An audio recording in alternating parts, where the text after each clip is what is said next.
Bom dia, senhoras e senhores. É com muita alegria que nós da USE, União das Sociedades Espíritas Intermunicipal de Araçatuba, e também o Centro Espírita Bezerra de Menezes, recebem a todos neste ciclo de palestras, esse ciclo de eventos em comemoração, em homenagem ao projeto Revivecer Chico Xavier. Esse projeto que surgiu há alguns anos e brilhantemente comandado pelo presidente da USE, o Ricardo dos Anjos, o Ricardinho, e cada ano que passa cresce mais. Cada ano que passa, novos eventos, novos convidados, fazendo parte desse projeto maravilhoso.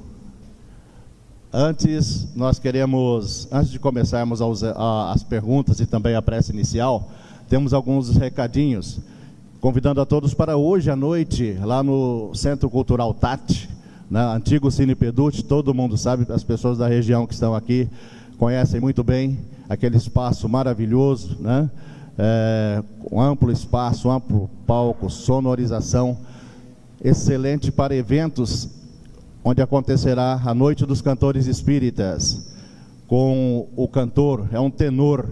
Eu falo para ele que ele não deve nada para o Pavarotti, é o Alan Vilches, Alan Vilches estará cantando, também a Paula Zampi, ela, a cantora maravilhosa, participou muitos anos do programa Silvio Santos, do SBT, e também o casal de amigos lá de Uberaba, o Sérgio Santos e a Marlene, que estão em todos os eventos comemorativos a Chico Xavier, eles estão presentes. Então, hoje à noite, a partir das 18 horas, no Centro Cultural Tati, todos estão convidados, inclusive as pessoas da internet que estão nos acompanhando ao vivo neste momento. Temos aqui o almoço beneficente, o almoço fraterno, em prol aqui a esta casa, Muito obrigado aos dirigentes do Bezerra de Menezes por ceder esse espaço. Almoço fraterno é a Mineira Uai. Acontecerá dia 5 de maio às 12 horas. O cardápio aqui maravilhoso, uma delícia, crianças até 10 anos não pagam. Rua Oscar Rodrigues Alves, 152, aqui, neste local. Então, o almoço fraterno é a Mineira Uai, tá bom? Nós vamos então, após os recadinhos, quem quiser fazer as perguntas, faça as perguntas e encaminhe aqui para a gente. Eu creio que alguém vai fazer uma triagem, porque tem várias iguais, Então, para não ficar repetitivo, de repente não dá para a gente selecionar na hora aqui. Então, alguém fazendo uma triagem para não acontecerem perguntas iguais, para ganharmos tempo aqui, Vamos chamar então o Wilson Chacon, que é dirigente também desta casa, para fazer a prece de abertura deste evento, desta manhã maravilhosa, aqui na cidade de Araçatuba, com o Carlos Bacelli, lá de Uberaba, o John Harley de Pedro Leopoldo e também o nosso amigo César Carneiro, do Movimento Espírita, também lá de Uberaba há muitos anos, Então esses três daqui, ainda virão muitos, O mais recente, Caravelas do Cristo, está à venda lá. Quem adquirir o livro também ganhará o livro Evangelho segundo o Espiritismo ou o Livro dos Espíritos. O Ricardinho está ofertando, então, a USE está ofertando a quem adquirir um livro, que estão expostos ali, ganhará o Evangelho ou o Livro dos Espíritos.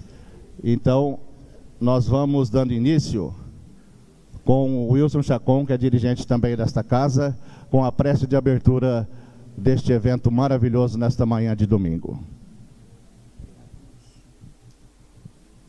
Bom dia. Antes da prece, nos foi passado um veículo com farol ligado, a lanterna acesa, uma HB20, está aqui na rua Bernardino de Campos. Então, se for de alguém daqui, uma HB20 está com a lanterna ligada. Que bom que estamos aqui hoje nessa manhã de alegria. E eu convido a todos para que agora, juntos, elevemos o nosso pensamento a Jesus, o amigo de todas as horas, serenando então o nosso coração, cada um à sua maneira, mentalizando a figura amiga de Jesus, vindo ao nosso encontro, nos abraçando, nos envolvendo com seu amor com a sua luz. Obrigado, Senhor, pela oportunidade deste dia. Obrigado, Senhor, por acordarmos. Obrigado. Tudo que tem nos dado, o amparo, a proteção. O Senhor sabe, Jesus, das nossas necessidades.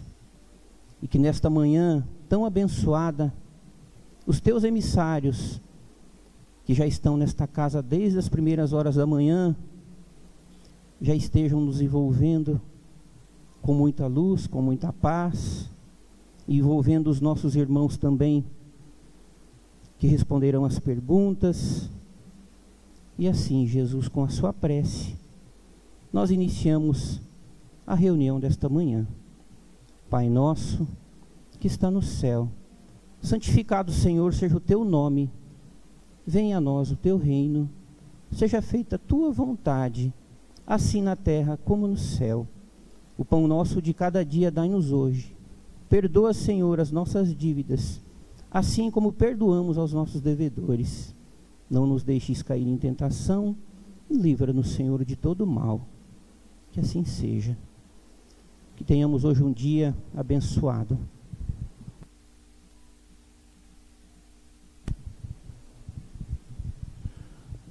Bom, chegamos ao ponto culminante desta manhã maravilhosa com as perguntas. Vamos iniciando então. Aqui não está, tem algumas que está se referindo à pergunta a determinado amigo nosso aqui que vai responder. Mas a maioria vocês ficam a critério. Essa primeira, eu acho que vai ser o Carlos Bacelli, hein? Você acredita que Chico foi a reencarnação de Kardec? Você acredita por quê? Olha, eu não acredito, eu tenho convicção. Eu creio, eu tenho certeza de que Chico foi a reencarnação de Allan Kardec pela análise da obra. Pelo que os espíritos disseram a Kardec, pelo que o próprio Kardec disse, que voltaria à Terra no final daquele século XIX, ou no começo do próximo século, do século XX. Chico nasceu no dia 2 de abril de 1910. Agora, a minha maior convicção, a minha maior certeza, é porque eu vejo na obra mediúnica de Chico Xavier o complemento da codificação, a explicação da codificação indo além. A obra mediúnica de Chico Xavier, dentro da codificação, ela está dentro da codificação, mas ela vai além.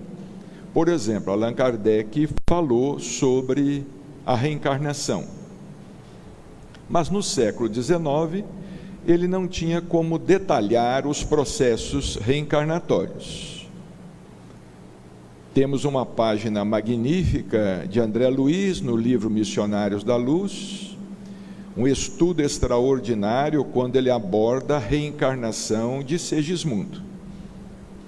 O Livro dos Médiuns é um livro extraordinário, mas em sua primeira parte é um livro histórico, e em quase todo o Livro dos Médiuns não há um aprofundamento nas questões mediúnicas, não há um detalhamento nem a respeito da mediunidade de efeitos físicos, nem a respeito da mediunidade de efeitos intelectuais. Nós consideramos o livro Nos Domínios da Mediunidade, de André Luiz, um livro que, sem dúvida, atualiza o Livro dos Médiuns. O Livro dos Médiuns foi um livro pioneiro, como nos fala o Dr. Inácio Ferreira. O Livro dos Médiuns foi um livro que abriu as portas dos sanatórios, dos hospícios, e conferiu cidadania à mediunidade. porque antes de o Livro dos Médiuns, os médiuns eram tidos como esquizofrênicos, bruxos, pessoas estranhas, eram internados como loucos, eram perseguidos. O Livro dos Médiuns conferiu à mediunidade cidadania, mas claro, nós não poderíamos querer que o assunto fosse esgotado em O Livro dos Médiuns. No livro Nos Domínios da Mediunidade, nós temos um aprofundamento dos estudos feitos por Allan Kardec em O Livro dos Médiuns, e assim sucessivamente. No livro, por exemplo, Evolução em Dois Mundos, nós temos um aprofundamento, um desdobramento à luz da ciência contemporânea do que Allan Kardec deixou registrado no livro A Gênese. Então, eu considero Chico como sendo, sim, a reencarnação de Allan Kardec, como nós dissemos ontem à noite. Se Chico não reencarnou a personalidade de Allan Kardec, sem dúvida ele reencarnou o seu pensamento. E acreditamos que, quanto a este assunto, a este tópico, não há nenhuma contestação lógica possível, porquanto na literatura espírita, na bibliografia espírita, que é vasta, rica, nós não temos uma obra à altura da codificação, a não ser a obra da lavra mediúnica de Chico Xavier.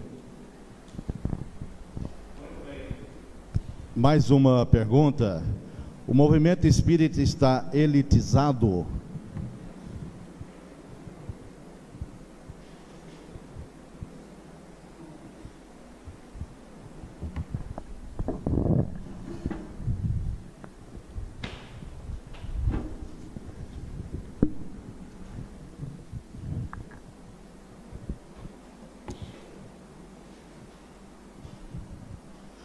O movimento espírita está elitizado?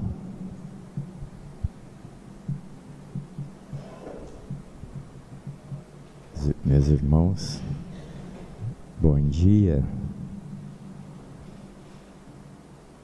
O Espiritismo é o cristianismo redivivo. O Espiritismo que a espiritualidade trouxe para a humanidade, a codificação com Allan Kardec, que é o alicerce da doutrina espírita cristã, e depois do anúncio dos benfeitores espíritos elevadíssimos, anunciando com Allan Kardec, conversando com ele em 1858, 1860, sobre a volta dele, como o Bacelli acabou de nos falar. Então, sequenciou-se a codificação, o completou com Chico Xavier, a partir de fevereiro de 1927, em Pedro Leopoldo, e por toda a vida do Chico, trazendo para a humanidade aquele cristianismo apostólico, redivivo dos tempos de Jesus. Então, o Espiritismo, com a codificação e com o desdobramento, realizando a segunda parte da grande missão do codificador, é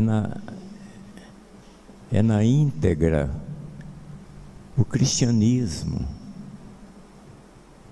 de nosso Senhor Jesus Cristo. O chefe do Espiritismo não é Allan Kardec nem Chico Xavier. Eles mesmos afirmam: o chefe do Espiritismo é nosso Senhor Jesus Cristo. A humanidade está riquíssima, porque tem o Espiritismo na Terra. Não sabem o que estão perdendo aqueles que não se aproximarem dos postulados espíritas cristãos. É, sem dúvida, a revivescência do cristianismo primitivo. Como diz Emmanuel em Seara dos Médiuns, o Espiritismo é, novamente, Jesus na Terra. É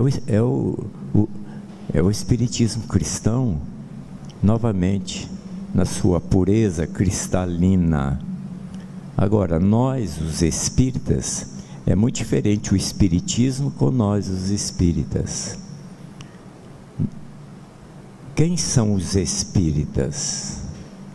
Quem somos nós? Quem são os espíritas? De onde eles são? De Saturno? De Júpiter? Não, é da escola planetária chamada Terra, cuja escola é destinada principalmente a receber os espíritos que transgrediram as leis de Deus. É a função, a finalidade dessa escola abençoada que Maria Dolores falou pelo Chico, que é um hotel 5 estrelas. Às vezes, o perigo para os espíritas, os profitentes do espiritismo, é o personalismo, a vaidade. Ai daquele que enveredar por esse caminho. Com segurança absoluta, o trabalhador espírita que quiser acertar, ele não pode fugir da codificação com Allan Kardec e, na sequência, com Chico Xavier. Que coisa maravilhosa a obra de Francisco Cândido Xavier. Sequencia de uma maneira, de uma pureza tão grande a codificação, com uma vantagem, e tem ligação direta à obra de Chico Xavier, com Jesus, com o Evangelho de Nosso Senhor Jesus Cristo. Quer acertar, espírita, irmão, querido companheiro, irmã?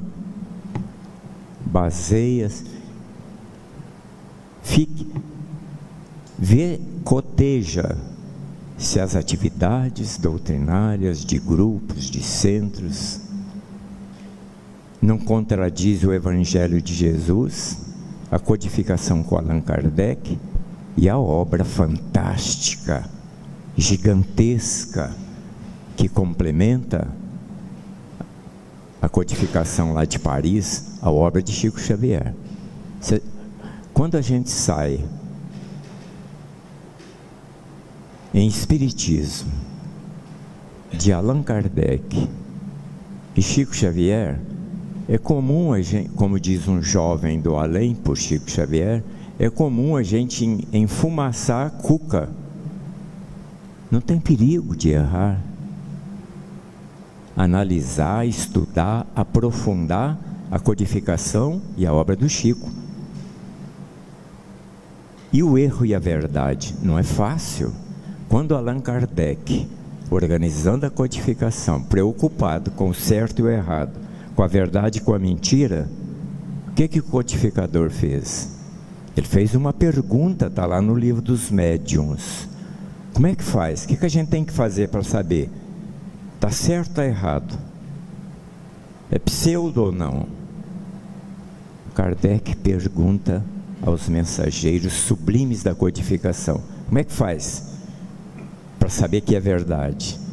Olha a resposta para Allan Kardec. Para distinguir isso, não é abrir a cabeça e colocar lá, não. Parece que é Sócrates que responde a Allan Kardec. Estudai, aprofundai, analisai, longa e seriamente. Esse é o preço. Não é de graça, não. Esse é o preço. Em 1968, uma madrugada, uma companheira chega para o Chico Xavier. Chico, a Neuza Arantes da Bacelli chegou para o Chico: o senhor lê os livros de Allan Kardec? Ah, minha filha, os outros até que não, mas o Evangelho, o Livro dos Espíritos, eu já li umas 200 vezes, então tem que fazer isso. Muito bem, César Carneiro. Quantos anos convivendo com Chico, César? Quantos anos? 56, né? Lá do que seria a USE, né? Nós aqui é onde a Aliança Municipal Espírita AME, né? Só 54 anos só, César, com Chico Xavier? Só 54 anos? Pois não, John Harley. Pois é. Bom dia, gente. Meu nome é John Harley, eu sou lá da cidade de Pedro Leopoldo e tive o prazer de conviver com o Chico durante 21 anos. Eu vou retomar aquela pergunta inicial e dar a minha colaboração nesse questionamento sobre se Chico é ou não é Allan Kardec. Eu concordo com todas as argumentações do Carlos, mas eu gostaria de dar um depoimento que para mim também reforçou ainda mais a tese. Eu vou chamar de tese. Quem pensa diferente, respeito e vou continuar respeitando como deveria ser entre nós, né? Mas é curioso o que eu disse ontem: quando alguém pensa diferente no movimento espírita, ou está obsidiado ou está desequilibrado. É exatamente porque o outro pensa diferente. E qual o problema? Nenhum. Mas nesses 21 anos de convívio, eu recebi pelo correio a distância de Uberaba a Pedro Leopoldo é em torno de 9 horas. Então, não dava para ir para Uberaba todos os dias. Mas eu recebi algumas obras pelo correio. E confesso a vocês que nos anos 80, eu nunca levantei essa tese. Nós nunca lá de Pedro Leopoldo tivemos essa curiosidade. Mas no início da década de 90, ele me manda uma obra, ele enviou, não foi eu que pedi, ele enviou para mim e para muitos amigos espalhados pelo país, a obra do Adelino da Silveira, Kardec Prossegue. Como sempre, eu li toda a obra, e a tese do livro central é para dizer que Chico é Allan Kardec. Eu falei, o que é isso? Mas não pode, como é que é isso? Quando eu fui a Uberaba, eu resolvi perguntar ao Chico. Jovem, não imaginava que ele ficava contrariado com a pergunta, mas eu perguntei. Falei, Chico, eu posso te fazer uma pergunta? Eu falei, claro, meu filho. Você é Kardec? Gente, quem conheceu o Chico, ele tinha um gesto quando ele ficava contrariado, ou eu mudava de assunto, eu receberia uma resposta não tão fraterna. Mas ele não respondeu, nem que sim, nem que não. Mas conhecendo o Chico Xavier, eu pergunto a vocês, se ele não aprovasse o conteúdo do livro, eu pergunto por que ele enviou para vários amigos espalhados pelo país. Mas não, se eu tivesse chegado com um livro, ô Chico, autografa aqui para mim, eu acho que ele poderia até autografar, mas eu não pedi. Ele me mandou este livro pelo correio. E o Adelino, posteriormente, disse que quem escolheu a capa do livro foi o próprio Chico Xavier, dizendo, olha que coisa interessante, começa um, termina o outro. E aqueles que não defendem costumam dizer, mas o Chico nunca disse, e nunca diria. Vocês acham que Chico Xavier diria?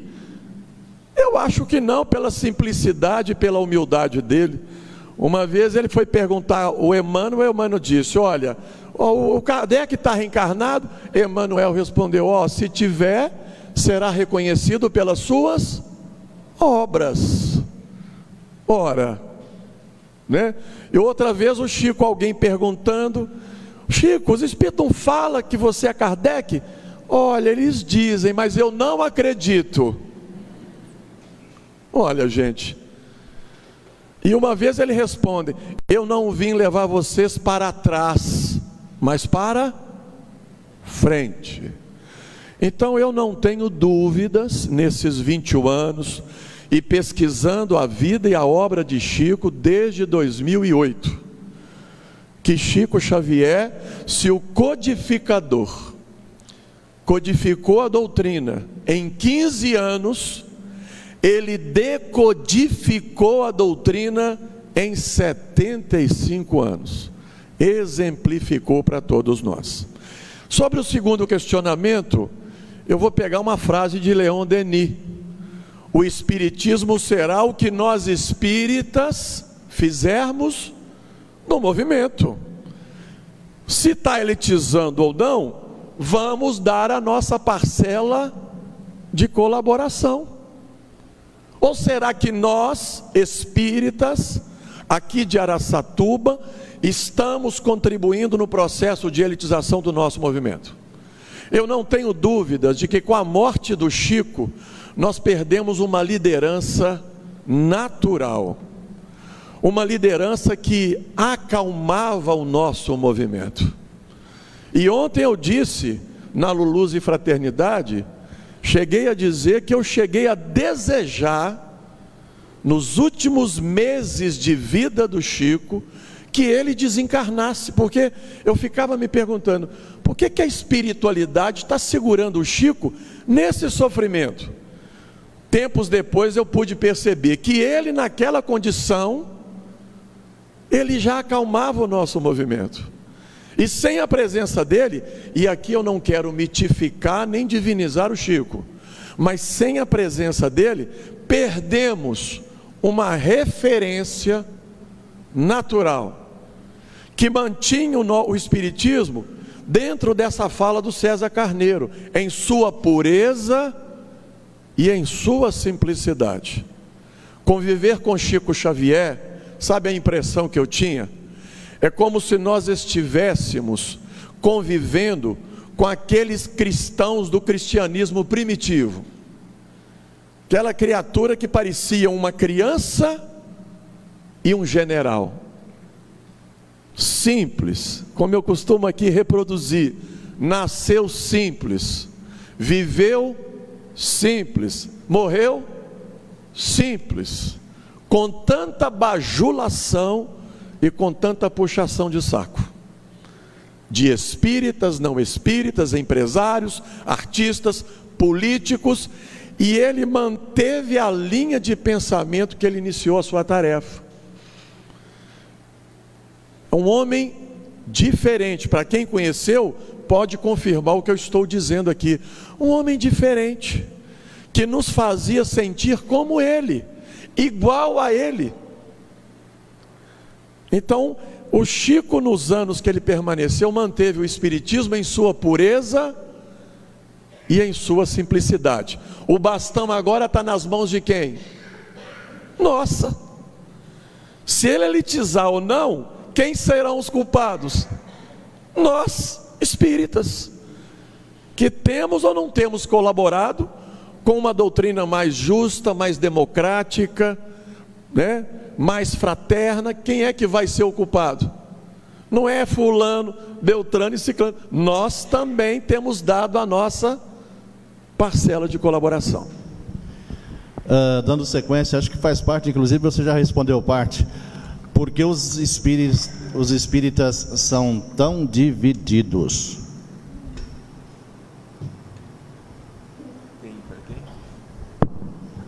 Por que os espíritas são tão divididos? Acho que já até respondeu uma parte aí. Porque, evidentemente, somos espíritos endividados, somos espíritos compromissados, ainda dominados pela vaidade, pelo personalismo, ainda queremos que a nossa opinião prevaleça, amamos o poder, temos muito amor ao poder. Eu vou só contar um caso aqui. para não estender muito na resposta. Diz o Chico, contou para nós certa vez, que ele era muito preocupado com esta questão dos espíritas brigarem, se conflitarem, discutirem uns com os outros. Ele não entendia, porque a nossa doutrina é uma doutrina de fraternidade, é uma doutrina de solidariedade. Nós devemos nos considerar irmãos uns dos outros. Nós podemos até discordar, mas não devemos dissentir, não é? Ficar inimigo um do outro, como fica, né? Muita gente, muito espírita é inimigo um do outro, esta coisa toda. O Chico disse que sempre teve muita preocupação com isso, mas ele não tinha uma resposta para isso. Dizer que um dia foi ao Rio de Janeiro e encontrou com a grande médium, Dona Ivone Pereira, a médium do livro Memórias de um Suicida, e ela era muito jovem na época. Ele perguntou: Luiz, eu não gosto de botar microfone assim não, que dá um som muito ruim, fica quieta aí. Mas então, ele perguntou a Dona Ivone Pereira, Dona Ivone, por que os espíritas brigam tanto? Aí Dona Ivone falou assim: Chico, você sabe que eu também já me preocupei com isso? Eu fui perguntar ao doutor Bezerra de Menezes. Vocês vejam, a dúvida saiu do Chico Xavier, foi para Dona Ivone Pereira. Dona Ivone Pereira levou a dúvida para o mundo espiritual e perguntou ao doutor Bezerra de Menezes. O doutor Bezerra de Menezes disse assim: olha, Ivone, os espíritas brigam muito porque são todos delinquentes reencarnados. Então está explicado, né?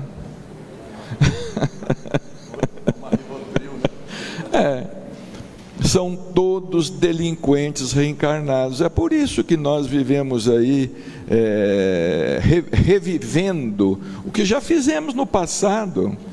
Esse negócio não é novo, não. A gente já brigou muito em outras religiões pelo poder. No espiritismo ninguém pode ser nada. Se for diretor de um centro espírita, já acha que tem algum poder. Tem algum poder. Se alguém tiver a chave de uma porta, aqui é meu departamento, ninguém pode entrar, porque se entrar, briga. Isso é personalismo, isso é falta de assimilação da mensagem do Evangelho, de assimilação da essência da doutrina. Agora, nós vamos responder por tudo isso, né? Quem briga vai responder por tudo isso. Doutor Inácio falou assim: olha, meu filho, os espíritas, quando brigam, o movimento espírita até ganha, porque eles brigam, saem e fundam outro centro. Mas eles próprios perdem. O movimento espírita ganha em quantidade, mas quem briga perde em qualidade espiritual. O César Carneiro vai complementar.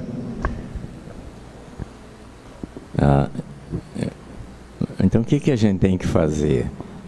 Precisamos de uma orientação para evitar essa dissensão, né? E o doutor André Luiz nos dá uma receita de graça preventiva para evitar. Ele diz assim: evitai o tóxico da lisonja. Quando a gente aceita o personalismo, a vaidade, é tóxico. É pior do que cocaína. É tóxico. O personalismo, a vaidade,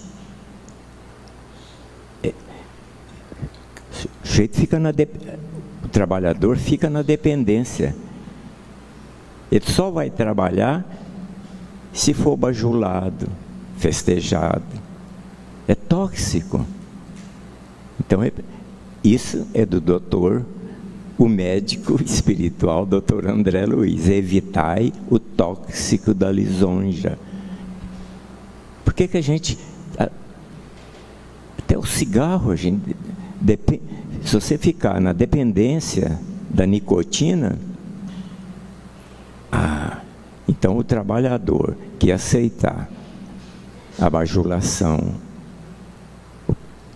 ser personalista, ele só trabalha...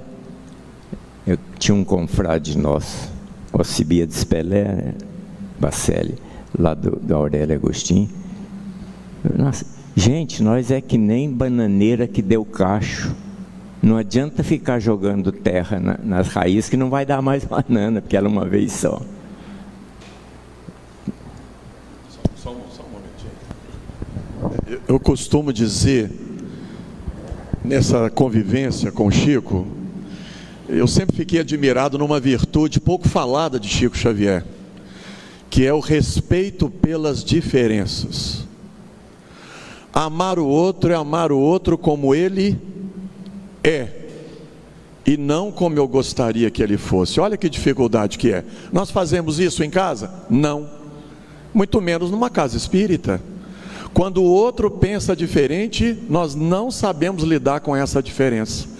Quanta intolerância em nosso país pelo desrespeito às diferenças, pela opção política, pela opção sexual, pela opção religiosa. Então, eu acho que o movimento retrata como está o nosso país. O movimento é o retrato de tanta intolerância como está o nosso país. Tem uma psicanalista americana que tem uma fala muito legal. Ela diz o seguinte: a condição para amar é amar-se. Quem se ama não corre o risco de ser maltratado por ninguém. A condição para amar é amar-se. Quem se ama não corre o risco de ser maltratado por ninguém. Por isso que eu acho que no Evangelho, os 2 maiores mandamentos significa dizer que para amar a Deus é preciso amar o outro. Para amar o outro é preciso nos amar. As federações estão cumprindo com o seu papel?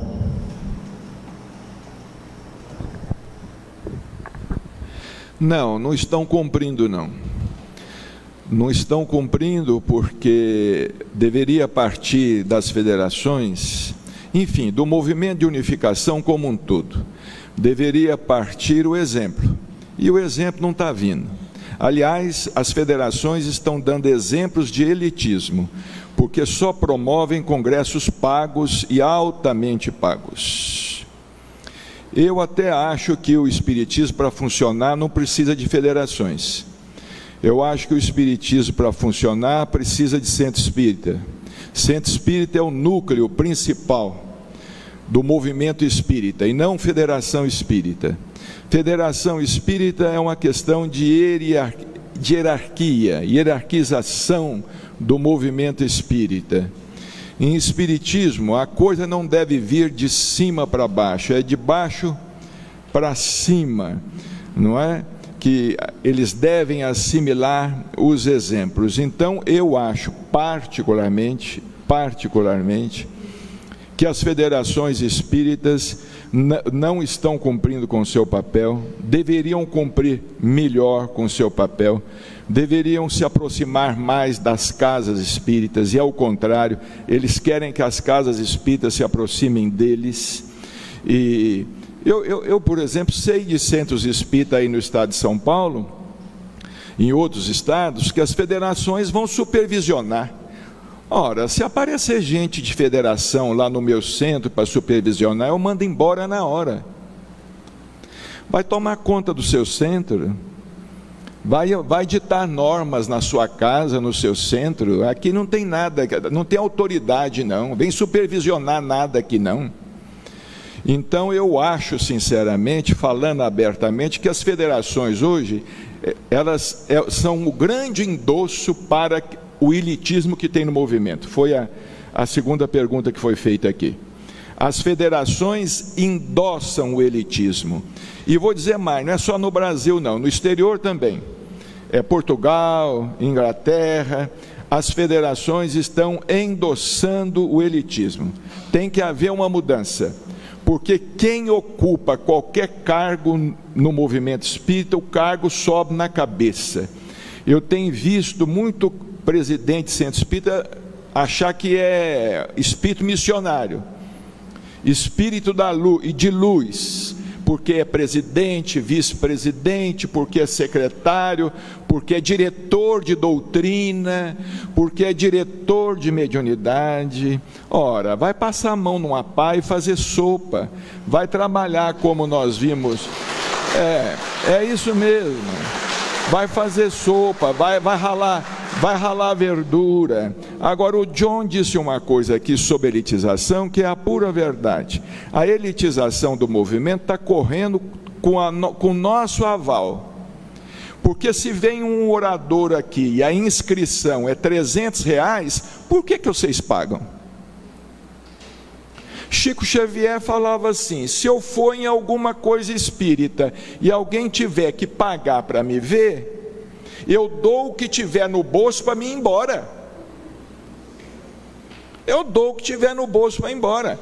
Então, eu acho o seguinte: os oradores convidados para esses congressos pagos não deveriam aceitar. Eles aceitam, são coniventes.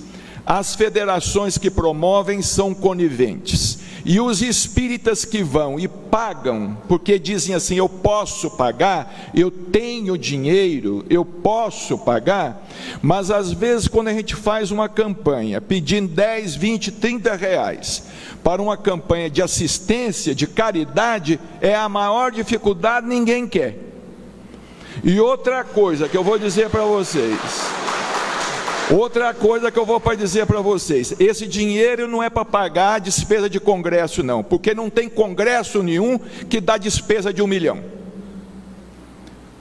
que dá despesa de 1 milhão, e esses congressos, eles estão juntando 3.000 pessoas a 500, 600 reais, façam a conta, quanto é que dá? Juntam 3.000 pessoas e paga no cartão de crédito, é um absurdo isso. Paga R$400, tem um orador famoso no Brasil e no mundo que cobra R$2.000, R$2.500, não vou falar o nome aqui não, mas não é preciso, é R$2.500, 3.000 pessoas, 3 vezes 5, 15, vai 1, 3 vezes 2, 6, e 1, 7, dá quanto? Quanto é que dá? Quem que é bom em matemática? 750 mil? 750 mil? Tenha santa paciência. Que congresso que dá essa despesa? E tem gente falando aí, é a sustentabilidade, porque alguém tem que pagar. Bom, se é sustentabilidade, alguém tem que pagar a energia aqui, não tem? A energia não paga o imposto, não paga água, não paga banheiro, papel higiênico. Então eu vou ficar ali na porta, quando vocês saírem, cada um me dá R$30, porque é a sustentabilidade dessa casa. Esse dinheiro, claro, tem que sair de algum lugar, mas as pessoas podem se cotizar para isso. Kardec falava que cada assento podia ter um grupo de associados, e deve ter. Cada um dá R$10, dá R$20, é razoável. Vai se fazer, por exemplo, um encontro, se cada um falar assim: olha gente, nós temos que pagar ali, vai tocar R$20, R$30 para cada um, mas R$2.000, olha, conta outra, porque essa para mim não dá. Muito bem, eu acho que as duas seguintes aqui já foi respondida, né? No movimento espírita existe liderança, e o que você acha dos congressos pagos. Então a próxima: o espiritismo parou em Kardec?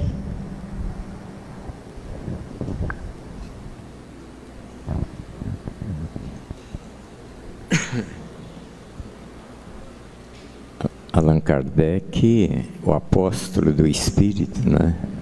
O apóstolo da codificação, é enviado para a Terra para organizar aquele Consolador prometido, e os próprios benfeitores orientar Allan Kardec, como nós já falamos, conversaram com ele a respeito de...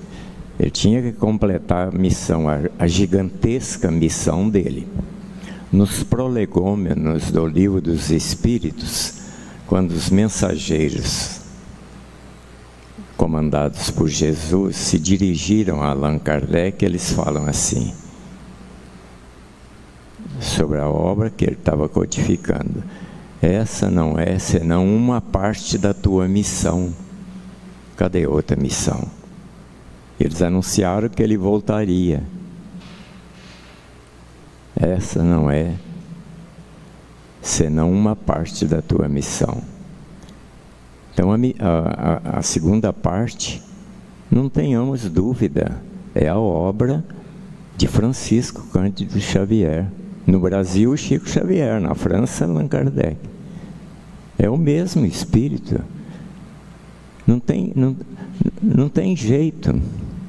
Por exemplo, o desdobramento da obra de Kardec, o céu e o inferno.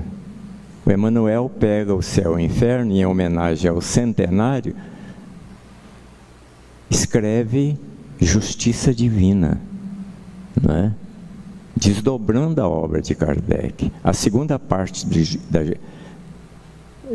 do livro Céu e Inferno é comunicação com os espíritos.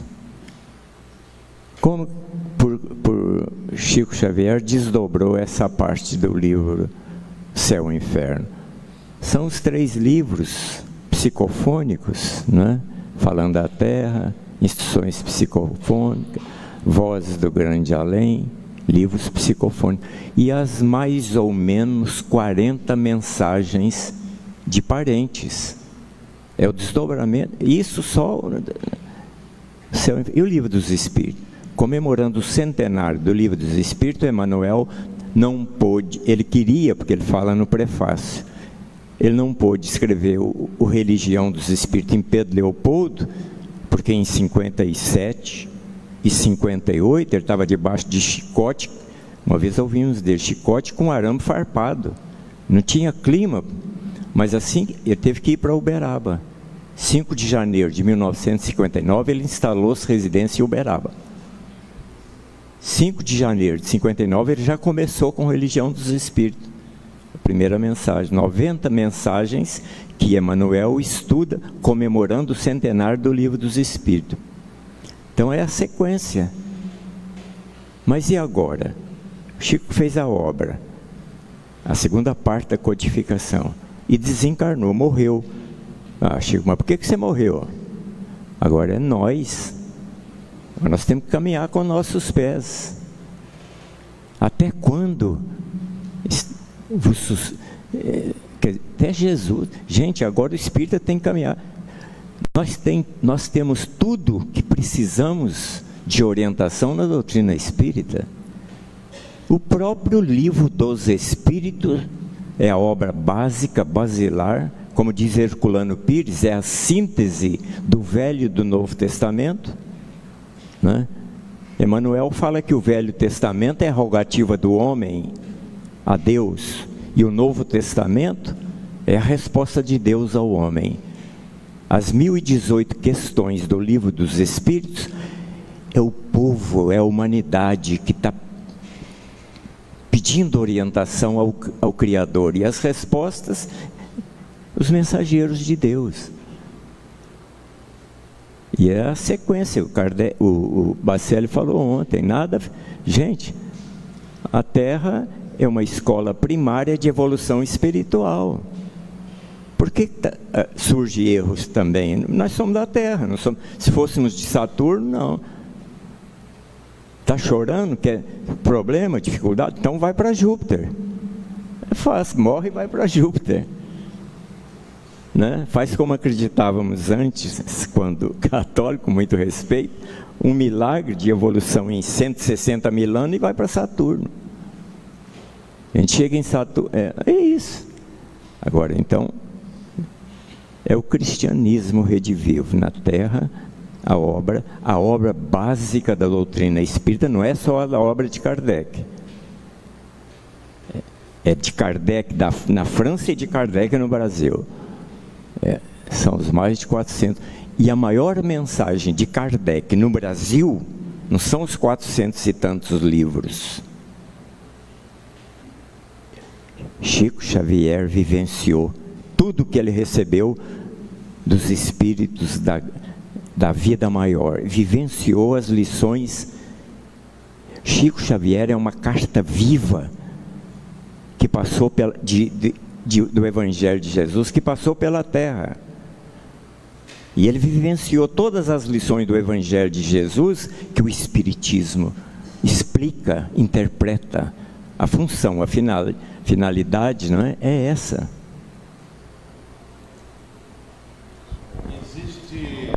Existe censura no movimento espírita? Bom, deixa eu retomar uma questão colocada pelo Bacelli. Eu militei durante muitos anos no movimento federativo em Minas Gerais. E vi muita gente boa trabalhando, muita gente séria trabalhando no movimento federativo. O grande problema não é a estrutura, na minha opinião, federativa. Somos nós espíritas. Isso acontece desde uma casa espírita, quem é diretor, quem é presidente, e acha que é o bambambam, e isso se estende também para além do nosso movimento das casas espíritas. Então a questão, eu acho que a estrutura em si, pelo menos em Minas Gerais, eu gostava dessa estrutura, e entendíamos que a casa espírita deveria ser a base deste movimento. O problema somos nós. Nós começamos a nos encantar com a gente mesmo. E nós ajudamos a propagar ainda mais esse processo da elitização e da censura. Eu cheguei à seguinte conclusão: nós não podemos ter apenas um único movimento, senão vira hierarquização, igrejificação. Nós temos vários movimentos dentro de um único movimento. Para mim simboliza inclusive respeito à diversidade, para evitar esse erro histórico no movimento católico que nós ajudamos a construir, de ter o Papa do Espiritismo. Quiserem colocar inclusive o Chico como o Papa do Espiritismo, e ele só se for o Papa do Angu, com caroço ou sem caroço, né? Chico Xavier, ele saía sempre pela tangente. E para nós essa referência do Chico é tão importante para o nosso movimento de unificação, o movimento nas nossas casas, porque o homem, ele era desta forma que dizem os biógrafos, quem não conheceu, um homem diferente. A vaidade nele nós não enxergávamos, porque era simples. Ele nos colocava na mesma condição dele, respeitosamente e divergindo da gente. Ele nos ensinava através de casos, através de ações solidárias. Às vezes eu ia a Uberaba, ele falou assim: olha, nós temos uma tarefa no bairro tal. Ele não falava nada e falava tudo, para nos dizer o que é ser um espírita cristão. Eu acho que a estrutura em si está aí. O problema somos nós. Nós somos intolerantes com o pensamento do nosso colega, com o nosso familiar, desrespeitosos. É o famoso santo do pau oco. Os espíritas fazem o papel do santinho, mas do pau oco. Nos achamos melhor do que outras denominações religiosas, preconceito porque a gente não vai, e a gente quer que eles compareçam no nosso, mas a gente não vai e não dá o exemplo. Chico Xavier era convidado para ser padrinho de casamento, ele ia. Bacelli inclusive fala que uma vez ele falou assim: eu não vou entrar na igreja, vou esperar aqui fora. O Chico entrou, o que ele teve que fazer? Entrou atrás, porque o Chico desarmava a gente, e era natural, não era forçado. Então essa questão hoje eu não estou vinculado ao movimento federativo, mas olha, conheci muita gente boa, muita gente boa trabalhando. Estou me lembrando aqui desse último presidente da FEB, aí, o Nestor Mazzotti. Sempre fui um admirador do trabalho do Nestor. Sou admirador do trabalho do Jorge Godinho, o atual presidente da Federação Espírita Brasileira. Agora, tem muita gente que sobe aí e está se achando. Está se achando. E isso de fato prejudica. E reforço, nós também ajudamos a colaborar nesse processo todo de elitização. Censura, eu vou dizer uma coisa: se me proibirem de fazer alguma coisa, eu vou fazer. Se me proibir de ler uma obra, eu vou ler. Eu sou assim. E estou na doutrina porque não é uma doutrina de censura. Eu acho que a doutrina, ela dá o tempo de cada um perceber de acordo com o seu entendimento. Se tivesse um código de conduta, nós temos, que é o Evangelho. Mas o Evangelho agride alguém? Ele entra no nosso coração e em nossos pensamentos quando nós abrimos esse canal. E ele vai ocupando esse espaço, sem nos agredir. Porque se tivesse censura, e tem, cabe a nós aceitá-lo ou não. Se tivesse, sinceramente, não seria a nossa doutrina. Ela sabe o tempo de cada um de nós. Chico Xavier sabia o tempo de cada um de nós. Eu queria ser como ele. Ele devia olhar para mim e falar: oh, coitado, o negócio é longo, essa plantinha é frágil. Mas ele nunca me cobrou nada do que eu não pudesse. Calma, meu filho, devagar, vamos caminhando. Você vai um dia entender, vai compreender, vai sentir. Para se chegar onde Chico Xavier chegou, é muita luta, não é? Muito sacrifício, muita dedicação, porque começar é fácil, permanecer na tarefa é difícil, terminar são poucos. Muito bem, aqui também a USE, né? A USE aqui de Araçatuba, o USE é a União das Sociedades Espíritas Intermunicipal de Araçatuba, também nunca interferiu em casa espírita alguma, né? Aqui tem 2 ex-presidentes da USE e o atual, que é o Ricardinho, nunca interferiu em atividade nenhuma de centro nenhum. O papel da USE aqui é organizar eventos como este e tantos outros que são organizados, e um rodízio de palestrantes espíritas. O palestrante de uma casa vai falar na outra, vai falar na outra, vai falar na outra. Isso é um trabalho muito importante, né? Então a USE aqui também não interfere, nunca interferiu nas atividades de nenhuma casa espírita. Por que os oradores considerados de destaque não frequentam os centros espíritas?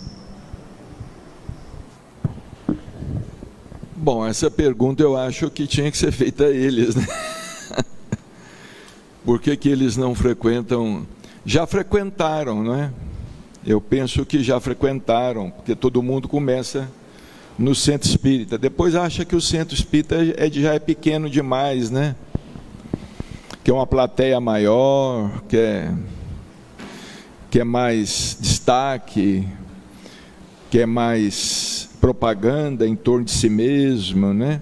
É raro realmente o espírita, assim, quando adquire algum destaque na mediunidade, na oratória, ficar frequentando uma casa espírita, né? O Chico sempre frequentou o centro espírita, né? Ele nunca deixou de frequentar os centros espíritas. Ele não trocava a reunião dele no centro espírita por outra nenhuma, não é? Agora, de fato, a gente observa que muitos oradores, eles assumem tantos compromissos, com tantos encontros, com tantos congressos, eles vão fugindo da realidade da casa espírita e não entendem que a casa espírita precisa da colaboração de todo mundo, né? Da participação de todo mundo. Às vezes uma pessoa não quer fazer uma palestra para 20 pessoas, quer fazer para 200. Às vezes não quer fazer para 200, quer falar para 2.000 pessoas, não é? Então é uma coisa a ser observada. Quem foge a realidade do centro espírita se distancia também do povo, né? Porque o povo que está ali no dia a dia. Agora, a respeito dessa questão de censura, tem censura sim. Tem censura no meio espírita, isso faz parte do elitismo. As federações censuram, as federações são, não vou dizer todas, como disse aqui o nosso irmão da USE aqui, que a gente sabe que realiza um trabalho muito importante, tem algumas exceções, né? Existem algumas poucas exceções, mas realmente a censura é parte do movimento de unificação, e essa censura existe. É a tal de pureza doutrinária. Todo mundo preocupa com a tal de pureza doutrinária e não preocupa com a sua própria pureza. Não se preocupa com a sua própria reforma, com a sua própria renovação. Se um médium apresenta lá um trabalho diferente, ele está obsidiado. Esse médium está obsidiado. Esse espírito é um espírito mistificador, porque é assim que o espírito aliena as pessoas. É assim que nós gostamos de alienar as pessoas. Fulano está obsidiado. Só o fulano está, eu não estou não, né? Você não está, ninguém aqui está. Vocês são espíritos muito elevados, não estão perturbados, não é? Então, existe uma censura terrível no movimento espírita. Censura que parte das federações e que parte de pessoas interessadas e que influenciam as federações. Isto é uma coisa que precisa dizer. A censura é como se fosse um AI-5, é uma censura ditatorial. Não compra tal livro, não lê tal livro, esse médium está obsidiado, não chama tal fulano para fazer palestra, Eu já fui vítima disso, viu? Eu participei de muitos congressos espíritas e teve um orador que foi convidado e ele falou assim: se o fulano vier, eu não venho. E como o fulano dava mais público, resultado, eu fiquei em Uberaba. Mas estou muito bem em Uberaba. Só uma observação. A minha preocupação, eu não sou orador de ficar falando aí, saindo pelo país, mas quando me convidam eu vou, mas eu tenho esse cuidado. Eu acho que todo orador, primeiro a ser apresentado, tem que ser uma coisa muito simples, né? Eu acho que nós estamos chegando no ponto que vai ter que começar a apresentar currículo vitae aí. É mestrado, doutorado, pós-doutorado, enfim. Eu acho que tem que falar fulano de tal, representando a casa espírita tal. E para mim, o meu cuidado, eu tenho que estar vinculado a uma atividade na casa espírita. Senão eu me perco, eu me conheço, eu sei quem eu sou. A atividade que nós tivemos ontem, eu acho que todo orador tem que estar vinculado a um trabalho social. Senão fica teórico demais, distante demais. Trabalho ontem em nosso lar, que é um belíssimo trabalho. Quantos trabalhadores envolvidos? Quase 150 trabalhadores. Quantos assistidos? É isso que nos faz lembrar da nossa dimensão, das nossas necessidades. Senão é muito legal. Falar é muito fácil, não é? Às vezes minha esposa me acompanha, eu peço a caridade assim: Renata, por gentileza, não se manifeste, porque senão ela vai, opa, tem uma observação a fazer. Nós não somos o que vocês estão pensando quem somos. As lutas são a mesma na luta de vocês. Erra, acerta, né? Família, luta, trabalho, mesma coisa. Esse é um cuidado, sim. E vou reforçar o que o Bacelli falou sobre censura. Ele tem sido censurado. Não é porque ele está presente. O que eu gosto no Carlos Antônio Bacelli? Sinceridade. Falsidade, sinceramente. Trabalhar com o espírito que parece, mas não é. Tapinha nas costas, mas depois está entrando pesado. Não gosto. Eu prefiro a sinceridade do italiano. Eu prefiro o sangue italiano. E não me proíbam. Já não fui convidado em alguns eventos porque sou amigo do Carlos Antônio Bacelli. Vou continuar amigo. Qual o problema? Volta naquele ponto que nós temos aqui insistido. Viva a diferença. Nós somos amigos e nem por isso não temos as nossas discordâncias. Qual o problema? O fato de alguém pensar diferente. Não me proíbam ler as obras de Dr. Inácio. Vou lê-las. Qual o problema? Não me proíbam de ler obra nenhuma. Vou ler. Então a censura de fato ela existe. O que eu levantei é: cabe a nós aceitar ou não essa censura. Se alguém te proibir de fazer alguma coisa, você tem direito de fazer ou não fazer. Muito cuidado, porque nós estamos, sobre essa questão da elitização, colaborando. Incapazes de colaborar, às vezes numa água-luz, são os espíritos que pagam. Espírita para dinheiro também é complicado, porque quando alguém vai cobrar, está obsidiado, está vendo? Está obsidiado. Agora, quem paga isso? Os espíritos? Não. Nós que frequentamos, que temos esse conforto da cadeira, do som, da luz, do banheiro. Agora somos capazes de pagar um evento com valores exorbitantes. Então nós estamos também colaborando. Então fiquemos atentos a essas posições que a gente alimenta em nosso dia a dia.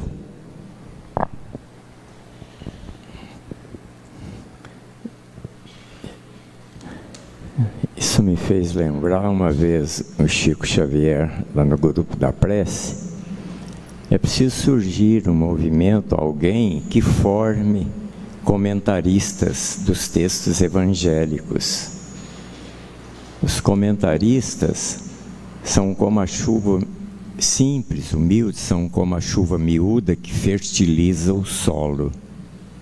Então realmente, aí o Chico ainda falou assim, os oradores clássicos já vêm feito, e é uma bênção, é a palavra, precisa da palavra para divulgar. Então o Chico falava isso, e realmente, bom, trabalho público, o principal trabalho espírita são as reuniões públicas evangélicas. Vejamos o capítulo, parece 42 nos Mensageiros e um capítulo nos Domínios da Mediunidade sobre as reuniões públicas de evangelho. É uma multidão, cada encarnado traz de 2, 3, 4 ou 5 mutilados irmãos nossos, está lá no capítulo dos Mensageiros. Então a reunião pública é a principal tarefa. E a preocupação do Chico, precisa surgir comentaristas, né? 4, 5 comentários. Você olha lá no Chico, comentava 4, 5, 6, 7, 8, 9, 10 companheiros. Agora, quanto a frequentar um centro espírita, não é só o orador. O espírita, ele tem que ser uma peça de uma máquina, ele tem que participar de um grupo. O próprio esporte nos ensina essa disciplina. Um jogador não vai disputar um campeonato carioca para o Flamengo. Não, aquele jogo eu vou fazer pelo Flamengo, o outro eu vou fazer pelo Bangu. Não, um jogo eu vou jogar pelo Corinthians, o outro eu vou jogar para a Portuguesa. Não, ele tem que ser de um time. Então o tarefeiro ele tem que ter vínculo com um grupo. Porque tem irmãos que é assim, hoje aqui, amanhã aqui lá, não é dizer que não deve visitar, é claro, mas ele tem que ser uma peça de uma equipe. Isso é importante, isso é disciplina.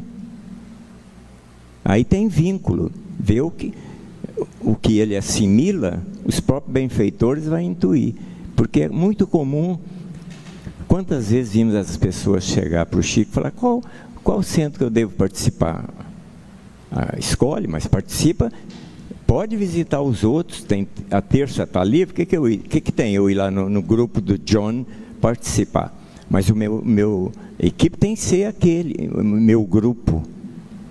Isso é importante para o funcionamento do espiritismo. O que você acha da psicologia no espiritismo? Da psicologia? No espiritismo. Pois é.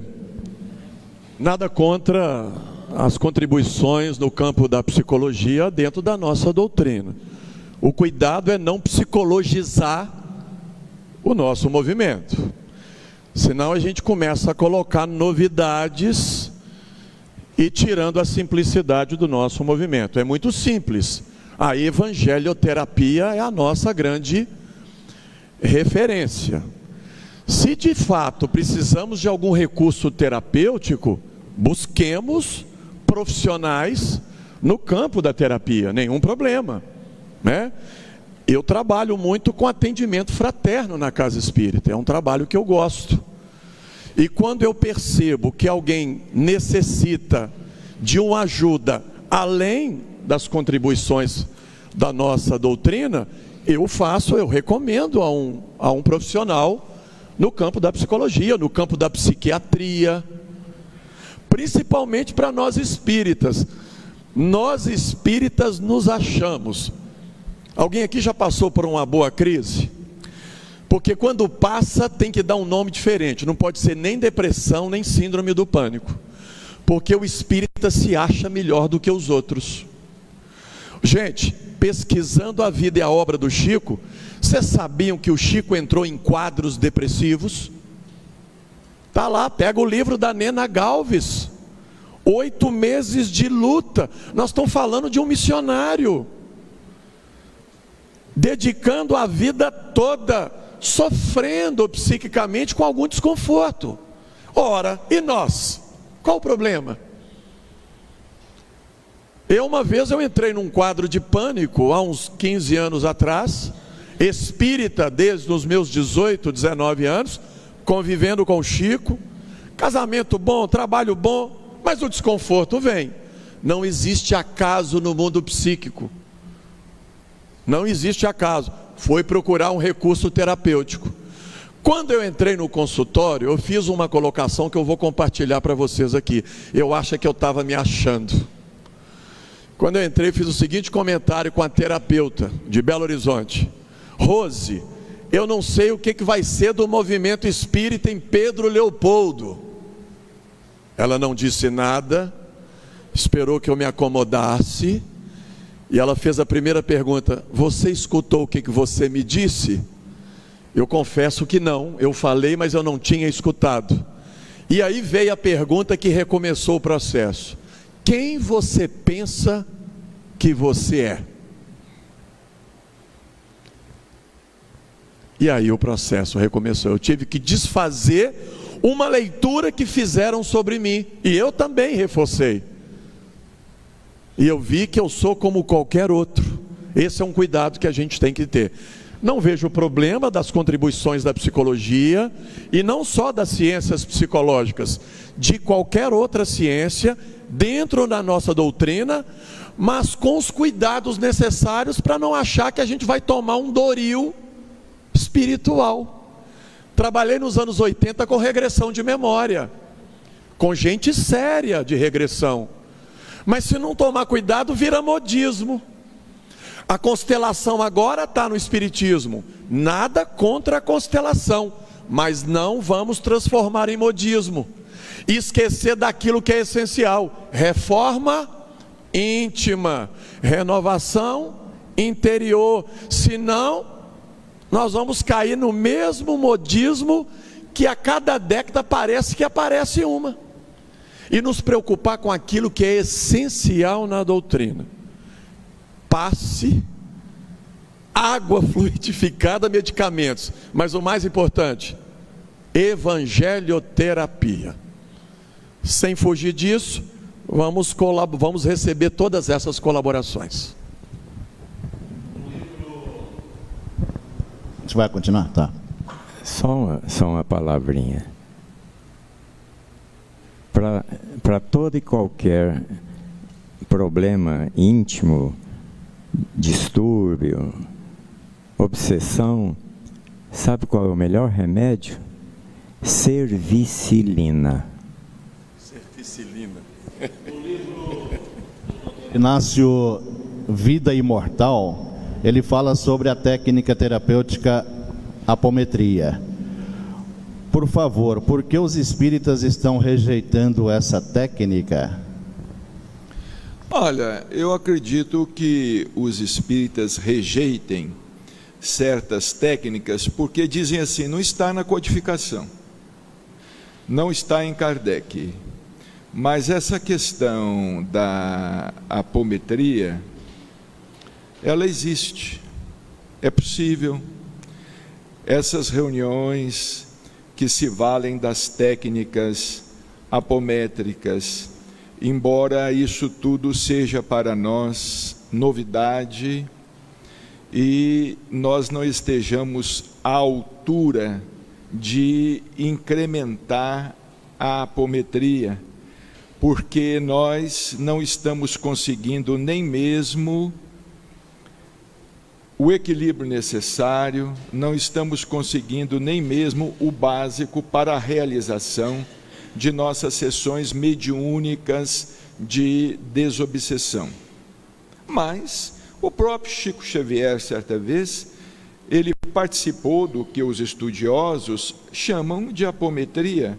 Ele deixou o corpo dele no grupo espírita da prece psicografando e foi psicografar no mundo espiritual ao mesmo tempo, recebendo mensagem de um espírito para uma mãe que estava no mundo espiritual. Como o John disse, nós precisamos de tomar muito cuidado com o modismo, mas nós precisamos de estudar o que é sério, o que é feito com seriedade. Eu tenho conhecido muitos grupos de apometria no Brasil, e eles vêm conversar conosco. Eu pergunto, quais têm sido os frutos das reuniões? Quais os frutos das reuniões? Muitos me dizem assim, tem sido muito bom para nós, tem sido muito bom para muita gente, está ajudando muita gente. Por isso, bom, se os frutos são bons, continuem, não é? Então, realmente, eu acho que existem, a apometria, ela está dentro da mediunidade, ela não é superior à mediunidade. É um fenômeno mediúnico que precisa ser compreendido de modo mais amplo.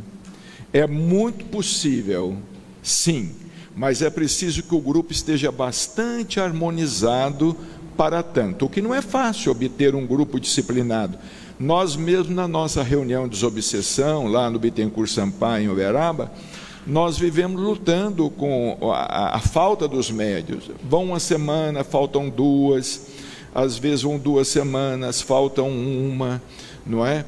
É o arroz com feijão, e nós não estamos dando conta do arroz com feijão. É o que o doutor Inácio também fala no livro, Vida Imortal. Nós não estamos dando conta do arroz com feijão, não é? Vejamos bem, Kardec evocava o espírito de pessoas vivas. Na Sociedade Espírita de Paris, comunicavam-se pessoas vivas. Então tem muita coisa em mediunidade que a gente tem que estudar e tem que ter uma cabeça mais abrangente, mas nunca assim querendo substituir o que é básico, o arroz com feijão. Nós já estamos executando as nossas tarefas habituais com êxito. O John falou a respeito aqui da diversidade. Numa casa espírita tem muita diversidade mental. Tem pessoas que chegam com ideias assim, que querem fazer determinada coisa, desde que aquilo não seja uma coisa absurda, que mal tem que tentar. Estão ali fazendo um trabalho sério, procurando fazer um trabalho muito sério, né? Pior do que essas reuniões de apometria são as reuniões de cura, que estão supostas reuniões de cura, que nós estamos aceitando aí em diversos centros espíritas. Eu ainda há pouco estava aqui pensando aqui, olha, se hoje de manhã fosse um médium de cura que tivesse aqui não ia caber, não ia caber o povo. Se fosse um médium aqui para contar piadinha no meio da palestra e fazer todo mundo rir, não ia caber o povo. Se fosse um médium aqui para fazer pintura, que hoje em dia é muito fácil fazer pintura com a mão e com os pés. Não significa que todo mundo que pinta com mão e pé é médium não, viu? Na televisão está cheio de menininha aí de 4, 5, 6 anos que está pintando com a mão e com o pé. Muito mais bonito do que esses que se dizem médiuns por aí, que estão recebendo Rembrandt. É só nome assim, Da Vinci, Rafael e não sei o que. Nós, os espíritas, temos que ter discernimento. É a fé raciocinada, colocar a fé raciocinada para funcionar. Eu creio nisto. Eu não sou incentivador da apometria numa casa espírita, mas eu reconheço o seu valor e respeito o grupo que realiza com seriedade. Dentro desse mesmo raciocínio, então, tem uma outra pergunta aqui. O que você tem a dizer da atuação dos extraterrestres nas reuniões mediúnicas? Extraterrestres? Todo espírito que baixa numa sessão mediúnica é extraterrestre. O doutor Inácio é extraterrestre. Mas eu entendo o sentido da pergunta dos extraterrestres, né? Olha, nós sabemos o seguinte, espera aí, vamos conversar seriamente. Tem uma mensagem de Chico Xavier que está no livro, creio, Instruções psicofônicas. A mensagem, César, é de Teresa Dávila, uma extraterrestre. Ela transmitiu a mensagem estando numa dimensão muito superior, através dos fluidos teledinâmicos. É possível um espírito que habita um mundo elevado comunicar-se? Na Revista Espírita tem, de Allan Kardec, comunicações de espíritos extraterrestres. Tem lá espíritos que habitando outros mundos, falando, desenhando a casa deles como a casa de Mozart, a casa não sei de mais quem. É possível. Agora, coisa corriqueira não. Aí nós temos que ter discernimento. É igual o doutor Bezerra de Menezes, né? Doutor Bezerra de Menezes manifesta em todo o centro espírita que a gente conhece, né? É o doutor Bezerra de Menezes? Não é. Eu às vezes recebia mensagens de psicografia no começo, quando nós fazia exercício, vinha um espírito e falava assim, escrevia assim, Falange Bezerra de Menezes. É um espírito da Falange, mas não é o Bezerra de Menezes. Não é o Eurípides Barçanufo. A pessoa pergunta para a gente assim, qual que é meu espírito protetor? Você acha que é o doutor Bezerra de Menezes? Eu falo assim, olha, pode ser. Não diretamente, indiretamente. Indiretamente pode ser. Meu espírito protetor é Eurípides Barçanufo? Pode ser. Não diretamente, indiretamente. Pode ser um espírito da Falange, um espírito que está ligado a Eurípides Barçanufo, um espírito que está ligado a qualquer outro espírito superior, que esteja nos acompanhando, esteja nos ajudando, mas não necessariamente o doutor Bezerra de Menezes que está ali. Ele tem mais o que fazer. Eurípides Barçanufo tem mais o que fazer. Muita gente pergunta assim, Chico Xavier, será que Chico Xavier me acompanha, não sei o que, papapá? Chico Xavier veio ou vai? Eu assim, não sei por quê, mas pode vir representantes dele, representantes do Cristo, não é? Então é muito assunto dentro desses assuntos todos, né? Tem a pergunta aqui falando sobre isso que você se referiu.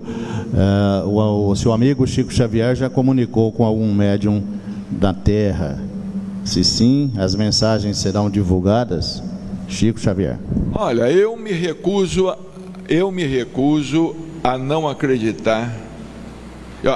Eu me recuso a acreditar que Chico não se comunica. Que Chico não pode se comunicar. Se até Jesus se comunicou.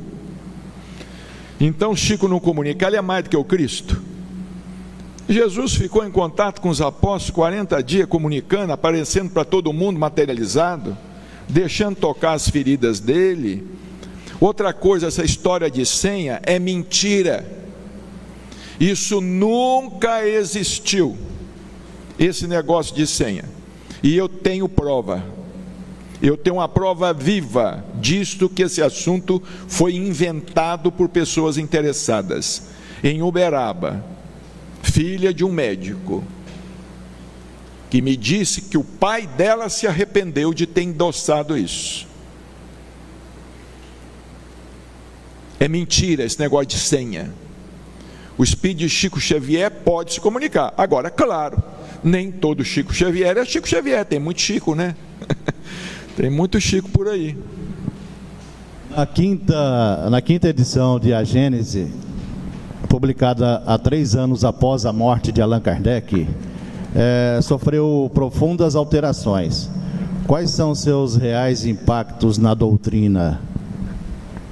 Não, fala você está falando bem. Não, está falando bem.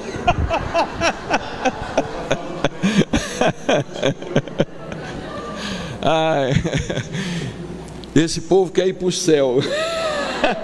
Eles querem ficar calados. Mas o problema da tradução da Gênese, né? Sim, que na quinta edição, 3 anos após o desencarne de Allan Kardec, foi profundamente modificado, segundo aqui a pergunta, né? Está comprovado que a Gênese foi adulterada.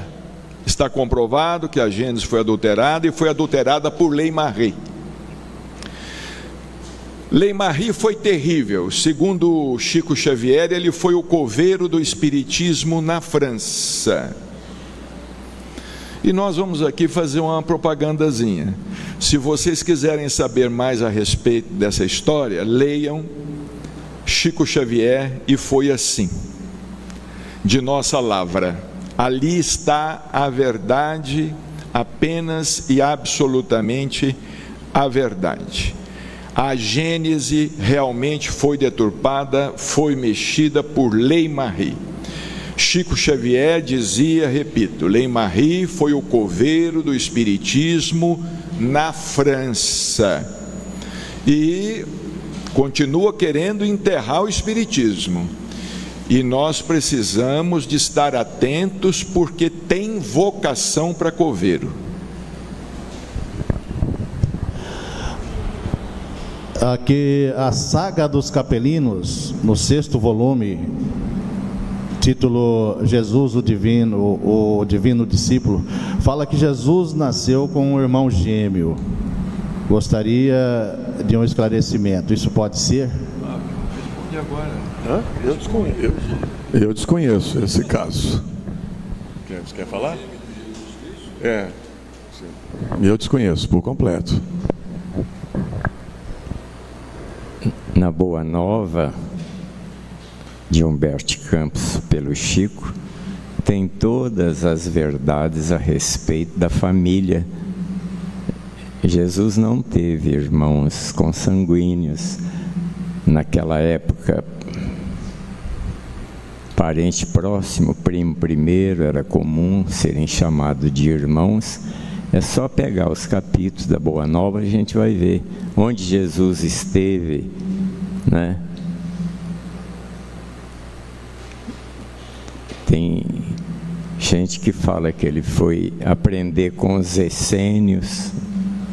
Os essênios não eram nem canguru, Jesus já era. Que isso? Jesus é bilhões de anos, mas então, quanto a a família de Jesus, está claríssimo lá que ele não teve irmãos. eis aí sua mãe, seus irmãos.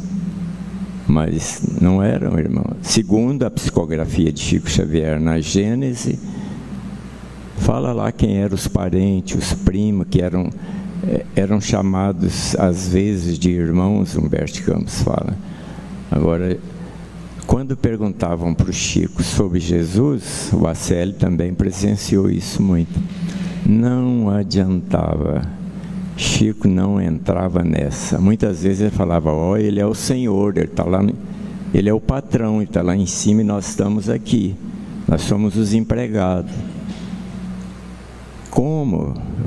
Uma vez eu falei com ele, falei: Chico, como é que nós humanos vamos entender humanos mal saídos da irracionalidade, a nossa idade espiritual? Como é que nós vamos entender a vinda ou a vida de anjos?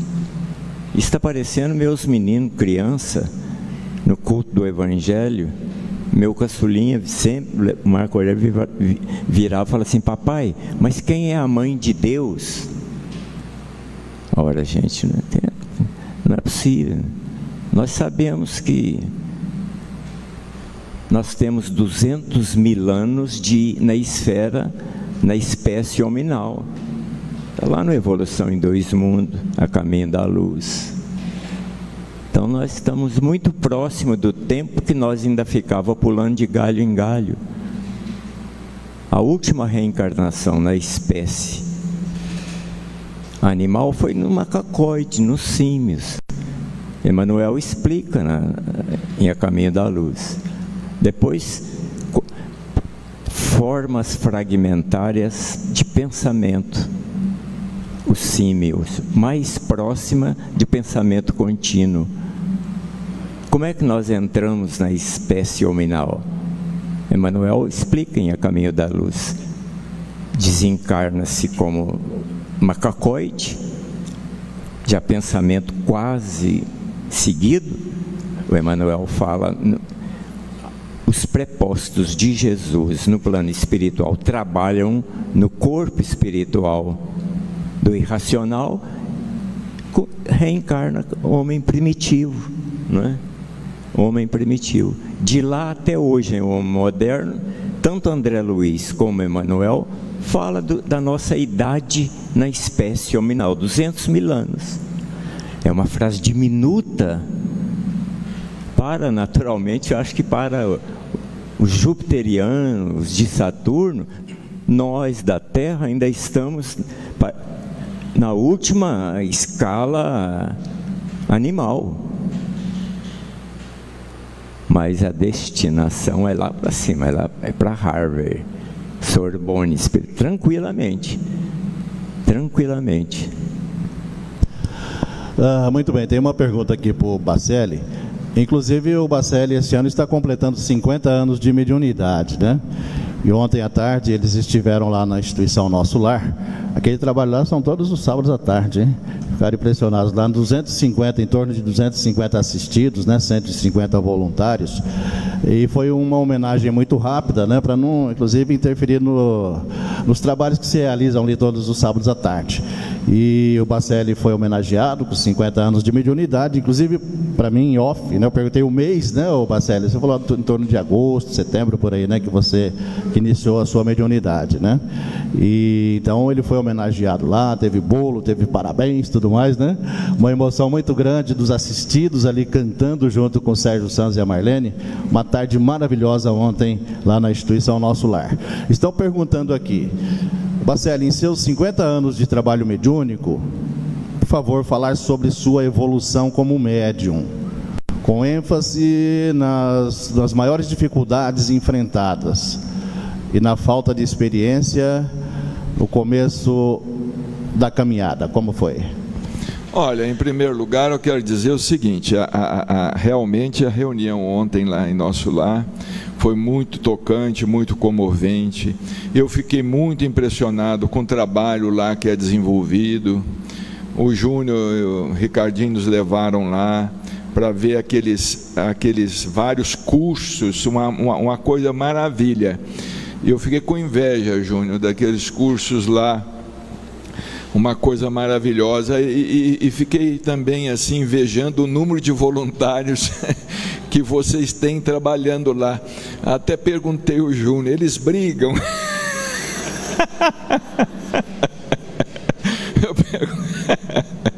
Ele falou, não brigam. Na caridade ninguém briga, a gente só briga na teoria, quando os doutores da lei brigam, né? Mas na caridade ninguém briga. É interessante isso, né? Agora, quantas dificuldades, eu vou ser sincero com vocês. Não é para copiar Chico Xavier, não, mas as dificuldades maiores sempre estão dentro da gente mesmo. Sempre estão dentro da gente mesmo. É para a gente perseverar, continuar, e para a gente cumprir com o dever, e dar conta de atender às obrigações, e não deixar que a vaidade tome conta da gente. Por isso é que eu agradeço muito o quanto eu tenho apanhado, porquanto se eu não tivesse apanhado e apanhando, e ainda apanharei, eu já tinha largado há muito tempo, eu já tinha caído há muito tempo. Realmente o que nos mantém firmes nas tarefas são as críticas. Se vocês souberem o tanto que os elogios são a lisonja, como diz aqui o César, né? O tóxico da lisonja. O elogio é prejudicial, é uma coisa terrível o elogio. O próprio Kardec confessa em O Livro dos Médiuns que ele teve a oportunidade de se arrepender mais de uma vez por ter elogiado médiuns. Ele diz isso lá textualmente, que ele se arrependeu mais de uma vez por ter elogiado médiuns. Então, eu, graças a Deus, cheguei assim até onde nós chegamos, mas por incentivo dos próprios adversários, não é? Dos próprios adversários, claro, com as orações dos amigos, orações, boas vibrações dos amigos também, mas os adversários sempre nos incentivam a gente ser mais do que maior do que e trabalhar, e para provar que a gente não está doido, que a gente não está louco, que a gente não está obsidiado, não é? E continuar trabalhando. Então, as maiores dificuldades que eu sempre encontrei e ainda encontro estão dentro de mim mesmo. Não é fora não. Porque as opiniões dos outros, eu vou ser sincero para vocês, para mim tem uma importância relativa. A opinião das pessoas, importância relativa. Se é elogio, eu não escuto. Se é alguma crítica, eu escuto relativamente. E sempre faço uma coisa que eu aprendi: fulano é melhor do que eu? Eu faço essa pergunta: fulano é melhor do que eu? Não, ele não é melhor do que eu. Ele é pior do que eu? Não, ele é igual a mim, mesma coisa. Então eu coloco a crítica no lugar que ela deve ficar. Tem uma pergunta aqui, acho que seria mais indicada ao Geraldinho, né? Geraldo Lemos Neto, mas como foi amplamente divulgado, né, que ele estaria presente, mas por motivo de saúde, inclusive, né? Ele está nos Estados Unidos e não está muito bem de saúde, inclusive. Mas algum de vocês puder perguntar, esclarecer as pessoas, várias pessoas inclusive me perguntaram isso também, quanto à data limite, né?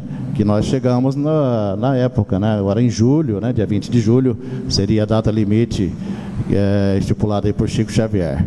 Somos trabalhadores da última hora, estão perguntando, como podemos auxiliar na transformação? As pessoas estão curiosas, né, pelo fato de que, segundo o Geraldo Lemos Neto, né, Chico afirmou que a data limite seria dia 20 de julho deste ano, né?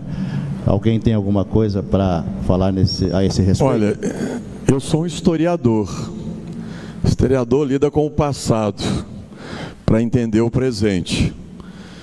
Eu não poderia ajudar. Eu acho até estranho o Pinga Fogo dá a impressão que a gente sabe de tudo, né? Quem está aqui sentado, e a gente se sente na obrigação de responder.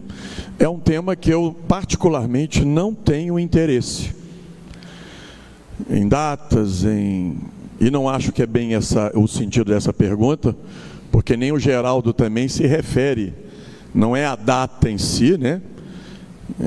O entorno dessa data.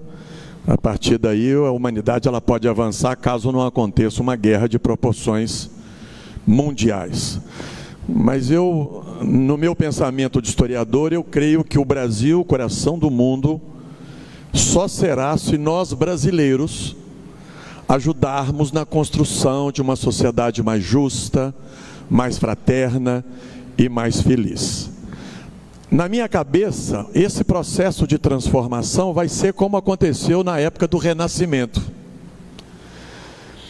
Quem viveu a época do Renascimento conseguiu perceber a sua época? Não. Depois que a gente passa pela época e olha para trás, quando a poeira dos acontecimentos se assentaram, a gente consegue enxergar com mais clareza, com mais lucidez.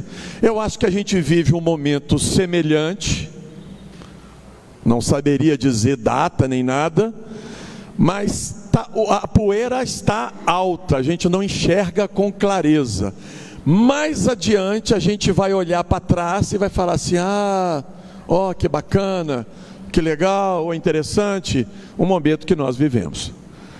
A melhoria do mundo, eu vou pegar uma frase do Chico, que eu coloquei no encerramento do prefácio do nosso primeiro trabalho, O Voo da Garça. A melhoria do mundo começa em cada um de nós. O mundo da regeneração, ele só vai vir se nós, encarnados e desencarnados, colaborarmos na construção de um mundo de regeneração. É o que eu posso responder. Muito bem, temos aqui também a pergunta: ouvimos poucos casos de materialização envolvendo o Chico. Por que não acontece mais esses casos de materialização? Você pode nos falar sobre isso, ou nos contar algum caso sobre isso com Chico Xavier?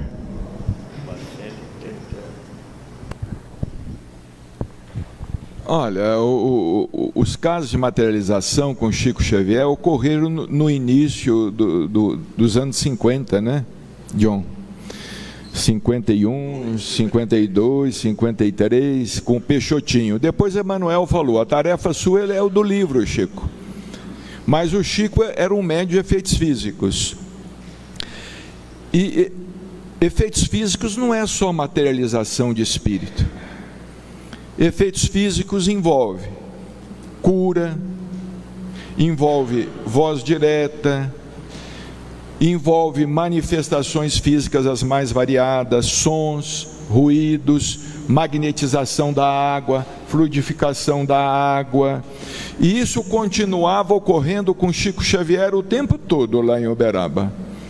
Não a materialização como lá em Pedro Leopoldo durante 2 anos, praticamente 2 anos e pouco, durante 2 anos. Mas lá em Uberaba, por exemplo, perfume, cheiro de éter, perfume de flores, as águas magnetizadas, se sacudia o vidro assim, ficava aquela substância leitosa dentro dos vasilhames.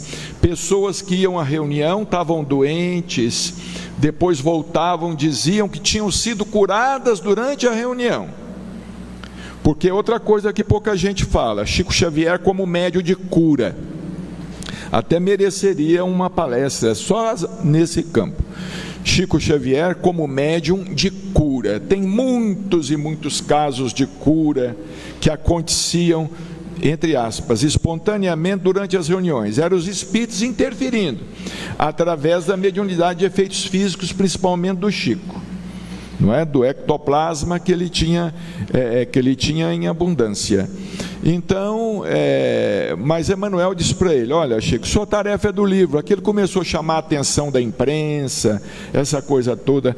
Quando ele foi para Uberaba, ele ainda tentou, junto ao Valdo Vieira, que o Valdo era muito interessado nesses assuntos científicos da doutrina, E o Chico, vamos dizer assim, ele não promoveu reunião nenhuma, mas ele concordou com que o Valdo promovesse aquelas reuniões, e que ficaram muito sob suspeita, aquelas reuniões na época. Foi um caso muito desagradável para a doutrina.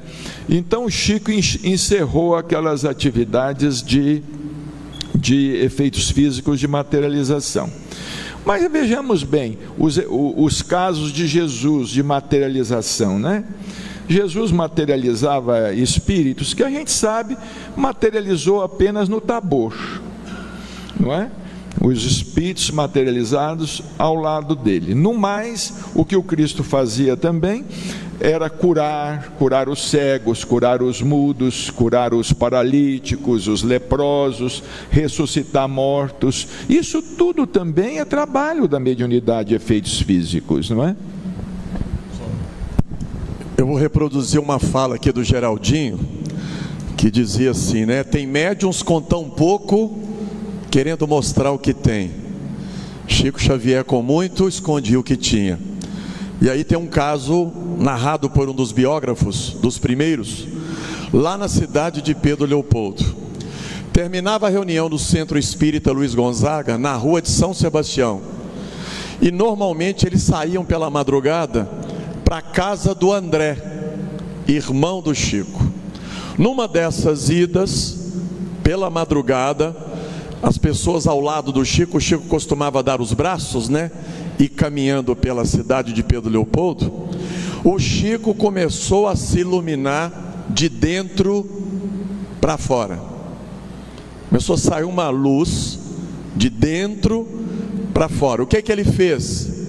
Ele se recolheu, mas alguém falou assim: gente, que luz é essa? O Chico: minha não é. Eu fico imaginando se fosse eu. Gente, lamento, uma luz de dentro para fora. Fenômeno humano e fenômeno mediúnico. E não foram... O César pode nos contar também um caso lá em Uberaba, o próprio Bacelli. Casos corriqueiros, diários, de manifestações assim espontâneas da mediunidade de Chico Xavier.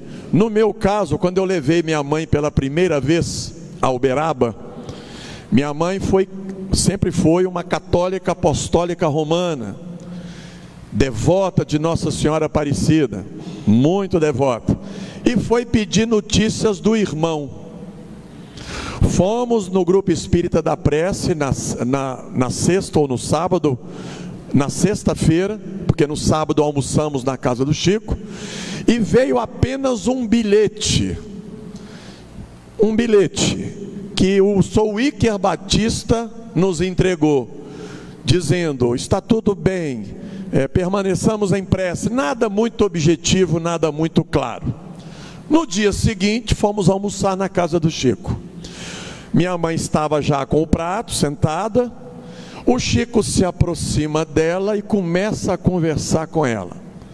Arlete, nome da minha mãe, o seu irmão esteve ontem lá no grupo espírita da prece e me pediu para te chamar por um apelido. O apelido dela é inusitado: Taleta. Ele falou inclusive errado, ele mandou te chamar de Talete. Eu falei: não, Chico, Taleta. Ah, exatamente. De uma noite para outra, né? De um dia para outro. E ele descreveu o irmão da minha mãe em detalhes, dizendo que ele tinha falecido 30 dias antes do seu casamento. E detalhes de família. Minha mãe católica olhou para mim e falou assim: você contou alguma coisa para Chico Xavier? Desconfiada, um direito dela. Eu falei: mãe, não disse absolutamente nada. Meses depois, hoje ela é espírita, piolho de casa espírita, porque o Chico a presenteou, sabe com o quê? Uma foto de Nossa Senhora Aparecida autografado pelo Chico. Um homem que sabia o tempo de cada um e não se vestia daquele espírita moralista para dizer: nossa, Arlete, você está venerando um retrato, uma imagem? Absolutamente. Um homem